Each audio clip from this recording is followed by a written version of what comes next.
Ya, assalamualaikum adik-adik. Sekarang minggu ini kita bakal ngebahas tentang antara aku dan Indonesia. IPS lagi. Oke, lanjut. Nah, sini kita bakal membahas tentang aku penduduk Indonesia nih. Sini akan kita membahas tentang jumlah persebaran dan komposisi penduduk. Jumlah penduduk pada suatu negara selalu mengalami perubahan yang disebabkan oleh faktor kelahiran, kematian, dan migrasi atau perpindahan penduduk. Perubahan kadar penduduk ini disebut dengan dinamika penduduk yang cenderung menghasilkan pertumbuhan penduduk. Pertumbuhan penduduk adalah perkembangan penduduk di suatu daerah atau negara. Jumlahnya sendiri dapat diketahui melalui pencatatan penduduk seperti sensus penduduk yang dilakukan di Indonesia 10 tahun sekali. Nah, ini sensus penduduk nih. Kayak tahun ini sebenarnya kita kalau nggak ada pandemik sebenarnya kita ini pengen sensus penduduk 2020 karena terakhir kali kita sensus penduduk 2010 dan waktu itu populasi Indonesia kurang lebih 250 juta dan untuk tahun 2020 sendiri dikira-kirakan kurang lebih kita bakal populasi kita bakal kurang lebih 270 juta. Oke, lanjut. Nah, jumlah penduduk nih. Indonesia memiliki jumlah penduduk yang sangat besar. Indonesia memiliki urutan keempat dunia sebagai negara dengan populasi terbanyak. Jumlah populasi yang banyak ini diibaratkan sebagai pisau bermata dua. Karena satu sisi Indonesia dapat populasi produktif 15 sampai 64 tahun. Populasi produktif ini yang bakal nantinya bisa menunjang ekonomi kita karena rata-rata orang yang di usia produktif ini adalah seorang pekerja yang nantinya bakal masuk ke pajak dan lain-lain. Tapi apabila kalau misalkan jumlah penduduk yang banyak ini tidak diimbangi oleh kayak sekolah yang bagus, terus pelatihan-pelatihan yang bagus, jadi ya akan merugikan doang. Jadi bakal jadi beban negara doang, beban ekonomi negara. Nah ini nih, 4 negara dengan populasi terbanyak di dunia. Pertama ada Cina dengan 1,3 miliar. Habis itu kedua ada India. Ini salah terbalik nih ya benderanya. India 1,3 miliar juga. Ketiga ada Amerika sekitar 321 juta, dan habis itu ada Indonesia 256 juta. Ini terakhir sensus 2010 nih, belum diupdate. Oke, selanjutnya kita bakal bahas persebaran penduduk. Persebaran adalah bentuk di suatu wilayah negara. Ini mengindikasikan apakah wilayah negara tersebut merata atau tidak. Untuk Indonesia sendiri, persebaran penduduknya tidak merata, masih cenderung menumpuk di Pulau Jawa dan beberapa di Sumatera. Nah, bisa dilihat nih, ini persebaran penduduk Indonesia nih. Yang kuning ini cenderung masih sepi kotaknya, pulau-pulaunya atau wilayahnya. Nah, yang merah ini, semakin merah ini adalah wilayah-wilayah yang semakin padat penduduk. Nah, bisa lihat nih, yang paling merah semua atau yang masih benar-benar padat sama sekali, padat banget itu adalah Jawa, Pulau Jawa. Dari Banten, Jakarta, Jawa Barat, Jawa Tengah, Jogja, Jawa Jawa Timur, bahkan sampai Bali. Walaupun Bali bukan di Pulau Jawa juga padat. Nah, habis itu cuma hama beberapa di Pulau Sumatera nih, kota-kota Sumatera kayak Lampung, uh, Sumatera Utara, Sumatera Barat ini juga padat. Tapi kalau yang kayak Papua, Kalimantan, Sulawesi masih cenderung sepi penduduk ya. Di sini nih paling banyak dari sini nih. Di di Kalimantan sini, habis itu sama di Sulawesi sini, Sulawesi. Nah, daerah yang padat penduduk biasanya memiliki sumber daya yang baik dibandingkan daerah lainnya. Hal tersebut yang menyebabkan Pulau Jawa padat karena dari zaman kolonial Pulau Jawa terkenal akan suburannya. Nah, Jawa sendiri padat itu karena bukan kenapa-napa nih, tapi karena dari zaman dulu nih Jawa ini paling terkenal kesuburannya. Terus habis itu makanya orang-orang Belanda tuh waktu datang ke sini tuh paling demen tuh Jawa karena rempah-rempahnya terkenal banget, banyak kalau di Jawa tuh. Lanjut. Nah, komposisi penduduk adalah pengelompokan penduduk berdasarkan umur, jenis kelamin, mata pencaharian, agama, bahasa, pendidikan, tempat tinggal, dan lain-lain. Komposisi penduduk ini dapat dijadikan dasar pengambilan keputusan ataupun kemudian kebijaksanaan dalam melaksanakan pembangunan. Nih, komposisi penduduk ini jadi kalau misalkan nih, jadi komposisi penduduk kan adalah pengelompokan berdasarkan umur, jenis kelamin. Nah, ini pengelompokan berdasarkan umurnya nih. Dan yang merah dan pink inilah pengelompokan penduduk berdasarkan jenis kelamin perempuan. Nah, ini berdasarkan jenis kelamin laki-laki nih. Jadi cenderung sebenarnya hampir sama penduduk banyaknya cewek dan cowok di Indonesia. Dan di sini lihat kan untuk penduduk usia 15 sampai 64 tahun atau penduduk produktif di Indonesia itu masih banyak, cenderung masih banyak. Nah, ini statistik jumlah penduduk di Indonesia nih. Di atas 64 tahun atau penduduk yang udah pensiun nih, sekitar sini nih. Cewek sekitar 6 jutaan dan cowok sekitar 5 jutaan. Nah, ini penduduk produktif nih, penduduk usia 15 sampai 64. Nah, per, uh, perempuan cenderung lebih banyak malahan dibanding laki-laki. Nah, ini di bawah 15 tahun atau yang usia-usia anak-anak. Nah, tapi nanti yang bakal menghasilkan tuh, untuk menghasilkan itu cuma daerah sini nih, yang apa namanya, penduduk usia sampai 15 sampai 64 tahun. Oke, lanjut. Nah, ini kita bakal bahas dinamika penduduk. Jumlah penduduk di suatu negara selalu meningkat setiap tahunnya. Jarang sekali populasi suatu negara tidak bertambah. Seperti yang kita ketahui bahwa saat ini Indonesia sebagai negara yang populasi terbanyak nomor 4 di dunia. Nah, jadi setiap tahunnya suatu negara tuh biasanya bakal selalu bertambah. Jarang banget negara tuh nurun. Tapi yang mulai menurun untuk saat ini Cina. Cina karena membatasi masyarakatnya untuk mempunyai anak banyak, maksimal 2 atau 1. Indonesia sendiri punya program tersebut. Indonesia punya program namanya KB, keluarga berencana, maksimal 2 anak. Karena kenapa? Biar kita ini nggak overpopulasi ya, nantinya kayak tadi yang dibilang itu bisa jadi pisau bermata dua. Satu sisi bisa menguntungkan Indonesia, tapi kalau tidak diimbangi dengan sumber daya manusia yang bagus, itu bakal jadi beban negara. Nah, ini nih 2016 tuh Indonesia masih 259 juta atau 29 juta. Nih, Tiongkok tuh atau Cina sekitar 1,3 miliar lebih, sama dengan India, tapi India masih beda 50 juta doang sama Tiongkok, tapi itu USA atau Amerika. Nah ini prediksi untuk tahun 2050 Indonesia bakal dibalap sama Nigeria, karena Nigeria sendiri tidak ada regulasi di situ, tidak ada regulasi untuk kayak pembatasan anak seperti Cina dan Indonesia. Di Cina sendiri kayak seperti saya bilang, kalau misalkan apa namanya, Cina ini lagi menggalakkan untuk 1 anak atau 2 anak aja, karena biar tidak overpopulasi. Bisa terlihat di sini India di tahun 2050 membalap Tiongkok dengan populasi sekitar 1,7 miliar, dan Tiongkok sendiri cuma 1,34 miliar, atau ada pengurangan kurang lebih sekitar 35 juta orang karena programnya tersebut. Nah, ini adalah faktor-faktor yang mempengaruhi dinamika penduduk atau kayak pertambahan penduduk ini. Pertama adalah kelahiran atau natalitas. Nah, kalau misalkan semakin banyak kelahiran, pasti penduduknya bakal makin banyak dong. Nah, ini penunjang kehamilan atau pronatalitas antara lain kayak kawin muda, pandangan banyak anak banyak rezeki, anak menjadi harapan bagi orang tua, anak merupakan penerus status sosial, anak merupakan penerus keturunan terutama anak laki-laki. Nah, ini yang mengapa orang nih kayak kenapa sih pengen banget pro untuk melahirkan. Nah, ini nih faktor-faktornya. Nah, kalau ini antinatalitas atau yang membuat biar kita depres, biar kelahiran tuh nggak terlalu banyak atau ideal aja. Nah, di sini ada program KB yang tadi saya bilang, yang dua dua anak cukup, kemudian usaha kawin. Jadi kayak kan kalau misalkan zaman sekarang masih banyak tuh yang kawin muda kayak umur 19 tahun 20 tahun. Nah, penunjang usaha kawin ini kayak misalkan si apa orang-orang ini kalau bisa umur 25 saat kondisi finansialnya udah matang baru kawin. Habis itu semakin banyak wanita karir, kan kalau sekarang masih kurang banyak yang wanita karir, tapi kalau misalkan nanti suatu saat wanita karir lebih banyak, itu jadi apa, salah satu antinatalitas. Nah, lanjut. Habis itu ada kematian atau mortalitas. Nah, faktor yang menunjang dan menghambat kematian mortalitas adalah rendahnya kesadaran masyarakat akan pentingnya kesehatan. Jadi kalau misalkan tadi kan kalau natalitas kan bisa mengakibatkan jumlah penduduk yang naik. Nah, kalau ini mortalitas pun sendiri ada positif negatifnya juga. Mortalitas itu bisa untuk positifnya itu mortalitas bisa mengurangi penduduk. Nah, ini salah satu nih yang pro mortalitas atau kayak pro biar penduduk nih mendikit lah atau mengurang, kayak misalkan rendahnya kesadaran masyarakat akan penting kesehatan itu menyebabkan kematian lebih banyak, fasilitas kesehatan yang belum memadai, keadaan gizi penduduk yang rendah, terjadinya bencana alam, gunung, meletus, gempa bumi dan banjir, peperangan, wabah, penyakit. Ini adalah penunjang-penunjang kenapa bisa orang meninggal nih, orang jadi pro mortalitas. Nah, ini sendiri menghambat kematian. Balik lagi, semua tuh ada plus dan minusnya. Nah, anti mortalitas nih biar orang-orang di negara tersebut harapan hidupnya tinggi, kayak misalkan di Jerman dia tuh harapan hidupnya kurang lebih per orang bisa 81 tahun, di Belanda juga kurang lebih sekitar 80 tahun ke atas, sedangkan di Indonesia masih sekitar 70, seingat saya 69 tahun.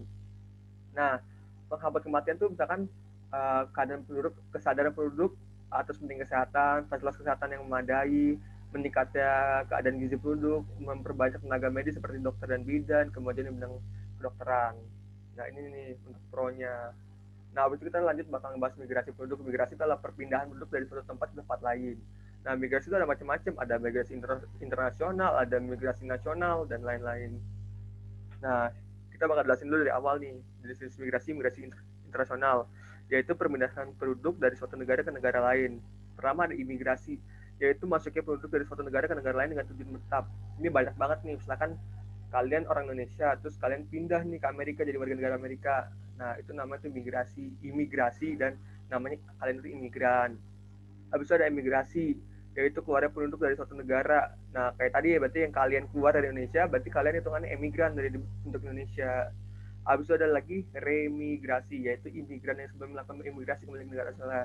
Nah, misalkan kalian udah pindah nih ke Amerika, terus kalian balik lagi. Nah, itu namanya remigrasi, namanya ulang. Oke, lanjut. Habis itu ada migrasi nasional, yaitu perpindahan penduduk dari suatu negara di dalam suatu negara. Urbanisasi yaitu perpindahan dari desa ke kota dengan tujuan menetap. Nah, misalkan nih perpindahan dari desa ke kota nih, misalkan kayak orang yang merantau ke Jawa. Nah, itu namanya urbanisasi. Habis itu lagi transmigrasi, yaitu perpindahan dari pulau padat ke pulau yang tidak padat. Nah, ini kalau kalian contohkan nih, misalkan kayak orang-orang yang di Pulau Jawa pindah ke Pulau Papua, nah itu transmigrasi. Habis itu ada lagi ruralisasi, yaitu perpindahan penduduk dari kota ke desa dengan tujuan menetap. Nah, ini misalkan kalian uh, orang orang Jakarta terus pindah ke daerah desa yang sepi penduduk, kayak di Jawa kan masih banyak tuh desa-desa semua penduduk. Nah, itu dengan tujuan menetap. Nah, itu namanya ruralisasi. Nah, selain kayak empat ke atas tuh ada lagi komuter. Komuter ini orang yang biasanya tuh pulang pergi, kayak misalkan saya nih tinggal di Bekasi terus kuliah di Depok, dan saya pulang pergi. Nah, itu namanya komutasi atau komuter, jadi kurang dari sehari lah dan tidak menetap. Nah, abis itu ada lagi yang bisa berbikin perpindahan penduduk, yaitu evakuasi. Evakuasi misalnya kayak dari saat bencana alam. Misalkan ada bencana, misalnya kayak kemarin tuh ada bencana di Sulawesi waktu tsunami tahun 2018. Nah, orang-orangnya itu dipindahin ke kota lain atau bisa juga dipindahin ke pulau lain. Oke, selanjutnya. Nah, kita bakal bahas tentang interaksi atau ruang. Jadi selain dari interaksi penduduk penduduk dan ruang, sih antara ruang ke ruang, jadi antara wilayah dengan wilayah. Ini sifatnya timbal balik yang punya pengaruh terhadap tingkah laku, baik melakukan kontak atau langsung. Nah, bentuk-bentuk interaksi ruang antara lain adalah mobilitas penduduk. Nah, yang tadi nih, mobilitas penduduk yang tadi kayak urbanisasi, transmigrasi, dan lain-lain dengan tujuan bekerja maupun wisata. Jadi tujuannya bisa bekerja, bisa berwisata, juga bisa juga menetap. Harus ada komunikasi. Adalah interaksi perpindahan ide atau gagasan atau informasi, contohnya seperti menonton berita, melihat internet, dan lain-lain. Nah, komunikasi ini misalkan kayak contoh nih, misalkan kayak kemarin demo nih. Kan saya tinggalnya di Bekasi. Demonya terjadi yang paling besar di Jakarta. Nah, komunikasi itu karena ada berita, kita tuh bisa dapat komunikasi dalam ada apa perpindahan ide atau gagasan informasi dalam waktu cepat pada hari itu juga. Hasil selanjutnya ada transportasi, adalah interaksi dengan perpindahan barang atau energi, contohnya pengangkutan barang atau perdagangan. Lanjut. Habis itu adalah terjadi interaksi ke ruangan. Nah, ini faktor-faktornya nih ada 3. Pertama, saling komplementari. Kondisi saling melengkapi terjadi jika wilayah yang berbeda hasil jenis barangnya. Misalnya penduduk pergunungan. Nih, penduduk pergunungan dia kan menghasilkannya kayak sayur-sayuran, lebih kayak sayur-sayuran. Nah, habis itu berinteraksi dengan yang penduduk pantai yang menghasilkan ikan-ikanan. Nah, misalkan penduduk pegunungan ini butuh ikan, dan tapi dia cuma punya sayuran. Penduduk pantai butuh sayuran, tapi dia cuma punya ikan. Nah, akhirnya saling melengkapi atau komplementari nih, jadi saling bertukar. Nah, jadi yang penduduk pantai atau penduduk pantai ini beli sayur-sayuran ke penduduk gunung beli ikan-ikanan ke penduduk pantai. Besok adalah kesempatan antara atau interventing opportunity. Kesempatan antara dengan suatu lokasi yang menawarkan alternatif lebih baik sebagai tempat asal maupun tempat tujuan. Contohnya misalkan jika seorang membeli suatu produk, maka ia akan memerhatikan faktor jarak. Misalkan orang Jakarta lebih memilih ikan dari Banten dibanding Jawa Timur karena jaraknya lebih dekat. Nah, misalkan ada orang Jakarta, misalkan kalau contoh lagi, misalkan dia orang Jakarta, dia kita kayak orang pegunungan lagi. Misalkan harus pegunungan misalkan di puncak nih, puncak Bogor, Jawa Barat. Nah, dia bakal lebih memilih untuk beli ikan yang di daerah Banten, di daerah Banten, dibanding harus membeli ikan yang di daerah Jawa Timur. Kenapa ya? Karena lokasinya lebih dekat dan juga lebih cepat nyampe dan juga ongkos kirimnya lebih rendah. Makanya sini garisnya putus-putus. Ini agak blur dikit nih, tapi garisnya putus-putus. Kalau ini, berarti ini tidak terjadi interaksi sama aja. Kalau ini terjadi interaksi. Oke, lanjut. Nah, keadaan dapat seakan dipindahkan transferability. Pengangkutan barang atau juga orang mengeluarkan biaya. Biaya yang terjadi interaksi tersebut harus lebih rendah dibandingkan keuntungan yang diperoleh. Apabila biaya yang terlalu tinggi, maka tidak akan terjadi interaksi antar uang. Jadi, untuk terjadi interaksi antar uang itu, biaya interaksi tersebut harus lebih rendah dibanding keuntungannya, biar ada interaksinya, dan juga harus dipengaruhi oleh infrastruktur. Karena kalau semakin gampang infrastrukturnya, pasti orang lebih lebih dikit ngeluarin usahanya atau uangnya. Misalkan gini nih, misalkan kalian mau uh, impor barang, bukan impor, maksudnya pesen barang dari luar kota. Kalian lebih milih mana? Yang pengimpornya dari sini nih yang pakai ini yang bakal lama, terus bakal bahaya lah barang-barangnya karena sini nggak kokoh jembatannya, atau nggak gini nih yang jembatan kokoh yang pasti kuat, yang aman-aman gitu loh. Oke, lanjut. Nah, habis itu dampak interaksi antar ruang terhadap kehidupan manusia. Nah, dalam bidang sosial kita dapat mengambil contoh yaitu interaksi antara masyarakat negara berkembang dan negara maju. Dalam interaksi tersebut ada positif dan negatifnya. Nah, jadi kalau interaksi itu juga bukan antar ruang, bisa antar daerah doang. Selain dari orang dengan wilayah, wilayah dengan wilayah, bisa juga negara dengan negara. Nah, ini dampak positifnya nih dari untuk bagi negara berkembang. Jadi contohnya kita ambil aja misalkan Amerika dengan Indonesia nih. Nih, dampak positif adalah produktivitas di negara berkembang semakin meningkat karena masuknya lebih banyak dari teknologi tepat guna. Peningkatan penduduk negara berkembang yang semakin meningkat. Nah, dampak negatif ini modernisasi daerah kultur dapat melunturkan etika dan norma daerah tersebut. Pengurangan tenaga produktif pertanian karena masyarakat negara berkembang cenderung memiliki minat di bidang industri. Nah, dampak positif bagi negara maju, barang hasil produksinya yang dilakukan pasar internasional, banyaknya wisatawan yang berkunjung sehingga menambah devisa negara. Dampak negatifnya kepadatan penduduk di negara maju yang semakin meningkat, habis itu terbentuknya pemukiman kumuh karena penduduk yang berpendapatan rendah sulit untuk mendapatkan tempat bermukim. Jadi untuk bidang sosial ini nggak semuanya positif, nggak semuanya negatif. Jadi kayak kita contohnya aja misalkan, ini kan ini ya, kita bisa contoh kalau misalkan ada negara maju datang ke Indonesia, jadinya enak. Kita tuh positifnya kita bisa dapat impor barang, jadi kita nggak usah capek-capek produktivitas memproduksi dan kualitasnya lebih bagus. Tapi sisi negatifnya ekspor kita bakal lemah karena kita cuma mengharapkan impor doang. Nah, tapi bagi negara maju juga untung karena barangnya laku, jadi duitnya banyak. Habis itu wisatawan juga jadi pengen, kayak orang Indonesia kan pengen banget tuh liburan ke Amerika atau kemana negara-negara maju kan. Tapi dampak negatifnya juga ada, misalkan ada imigran-imigran gelap, akhirnya dia di situ tinggal di negara maju itu, terus akhirnya karena dia nggak mampu, akhirnya dia susah, pendapatannya rendah, akhirnya dia uh, bertempat di pemukiman kumuh. Nah gitu.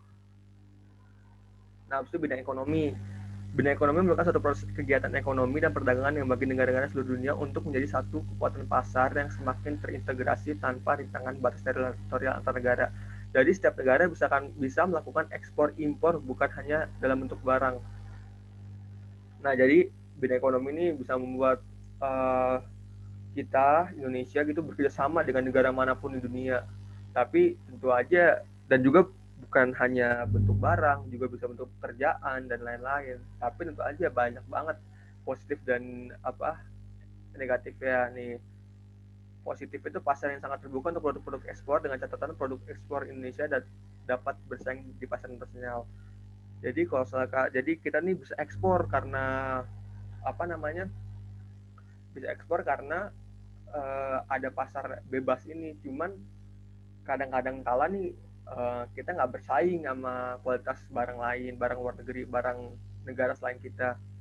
Habis itu kesempatan kerja lebih terbuka dan devisa negara makin meningkat. Nah, kita juga bisa kerja di luar negeri karena ada kerjasama di bidang ekonomi ini. Habis itu mudah untuk mengakses modal investasi yang berasal dari luar negeri. Kita bisa dapat investasi di luar negeri, jadi orang-orang yang negara-negara maju ini berinvestasi di negara kita, mudah mendapatkan barang-barang yang dibutuhkan masyarakat dan Indonesia. Jadi kalau misalkan contohnya kayak mobil nih, kita walaupun udah produksi, tapi kan bukan merek kita tuh, masih merek Jepang rata-rata. Nah ini mudah mendapatkan barang-barang. Jadi kayak mobil gitu kita dapat gara-gara adanya kerjasama bidang ekonomi dengan negara lain, negara Jepang, Jerman dan lain-lain. Habis ada kegiatan pariwisata akan meningkat sehingga mampu membuka lapangan kerja. Nah selain itu pariwisata juga jadi meningkat. Contoh kayak misalkan di Bali tuh banyak banget turis-turis karena adanya proses kegiatan ekonomi ini. Nah dampak negatifnya ada masuk tenaga kerja asing. Nah kalau ada banyak tenaga kerja asing ini bisa menyingkirkan tenaga kerja Indonesia. Setelah hilangnya pasar produk Indonesia karena kalah bersaing, kayak tadi saya bilang kita bisa kalah bersaing dengan produk luar karena kualitasnya lebih bagus. Terus usaha-usaha di Indonesia akan mati karena banyak produk impor di pasaran Indonesia. Oke lanjut. Nah habis itu bidang pendidikan. Dalam bidang pendidikan itu siswa dari negara berkembang pergi untuk menjadi mahasiswa di Australia, Eropa ataupun Amerika. Biasanya tempat-tempat ini, tiga negara ini mengasih punya kualitas pendidikan terbaik di dunia, sedang lebih baik dibandingkan negara. Oleh karena itu banyak yang pergi merantau untuk mendapat pendidikan terbaik di dunia. Jadi orang Indonesia tuh banyak banget kayak pergi untuk pendidikan karena pendidikan lebih baik di luar negeri, di Australia, Eropa ataupun Amerika, kayak di Harvard, di ini UCL nih di Inggris, Harvard nih di Amerika, dan juga Melbourne University di Australia. Karena kualitas pendidikannya yang jauh lebih baik di Indonesia untuk bidang pendidikan sendiri. Lanjut. Nah, besok kita bakal bahas tentang kaitan kondisi alam dan iklim dengan kehidupan penduduk. Nah, selain itu kan kondisi alam ini juga berkaitan langsung dengan kehidupan penduduk. Jadi kegiatan pada suatu bentuk masyarakat sangat dipengaruhi oleh keadaan geografisnya, terutama adalah kondisi fisiknya yang terjadi atas kondisi iklim, jenis dan kualitas tanah, topografi, dan juga kondisi perairan. Nah, kita bakal jemputin ini semuanya nih. Ada daerah pantai. Daerah ini daerah yang berbatasan langsung dengan lautan nih, pantai ini. Nah, karakteristik penduduk pantai meliputi bermata pencaharian sebagai nelayan, daerahnya terkadang dipakai sebagai transportasi dan perdagangan, pola pemukimannya memanjang linier karena mengikuti garis pantai, bersuhunya tinggi karena di datar rendah banget kan, dia bener-bener dekat banget dengan laut. Habis itu bentuk perumahannya terbuat dari genteng dan tanah, mempunyai banyak ventilasi supaya banyak udara yang masuk ke rumah gitu loh. Oke lanjut. Nah habis itu kita bakal bahas tentang datar rendah. Karakteristik datar rendah nih bekerja pada sektor perladangan dan pertanian tanaman keras, memiliki pertumbuhan ekonomi tinggi, pembangunan menerapkan berkelanjutan dan cepat, menyampaikan informasi dan transportasi lebih efisien.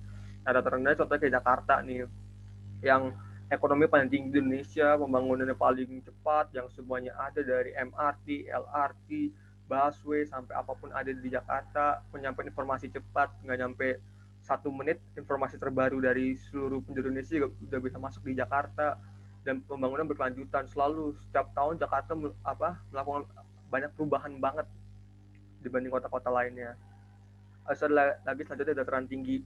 Karakteristik penduduk dataran tinggi mempunyai tanah yang subur, udara sejuk, dan alam yang indah. Ya kayak kemarin kita bahas ya, tanah yang subur, yang karena tanah yang berasal dari vulkanik itu. Harus sebagai tangkapan air hujan yang nantinya bisa diolah untuk air minum. Nah kayak misalkan kayak air aqua tuh bisa dari gunung karena tangkapan air hujan yang nantinya bisa diolah untuk air minum. Habis itu masih mempunyai banyak hutan yang bisa dimanfaatkan sebagai penahan erosi, suaka marga satwa, dan lain-lain. Jadi dia juga masih lihat nih kan pegunungan nih, masih banyak hutan, jadi bisa tempat kayak penahan erosi biar nggak ada longsor. Habis itu bisa jadi suaka marga satwa, tempat-tempat satwa di sini. Nah jadi udah terakhir nih, kita ini nih ada lagi soal nih. Coba nih kalian kaitin kondisi alam dan iklim dengan penduduk di alam dan iklim dengan penduduk di daerah kalian. Jadi kaitin kondisi alam kalian nih dengan dan iklim di daerah kalian itu kayak gimana sih? Kayak contoh nih, karena saya tinggal di Bekasi, maka saya berada di datar rendah, iklim cenderung panas, rata-rata pekerja di Bekasi bekerja sebagai buruh atau pegawai kantoran. Untuk ketersediaan informasi dan komunikasi di Bekasi cenderung cepat, hampir sama dengan Jakarta. Nah, kayak gitu ya kalian bikin nantinya. Nah, habis langsung aja sesi tanya jawab. Jadi kalau misalkan nanti ada pertanyaan atau masih bingung, tanya aja setelah kalian analisis soal-soal tersebut. Oke, selesai nih untuk week kedua. Yuk, wassalamualaikum warahmatullahi wabarakatuh.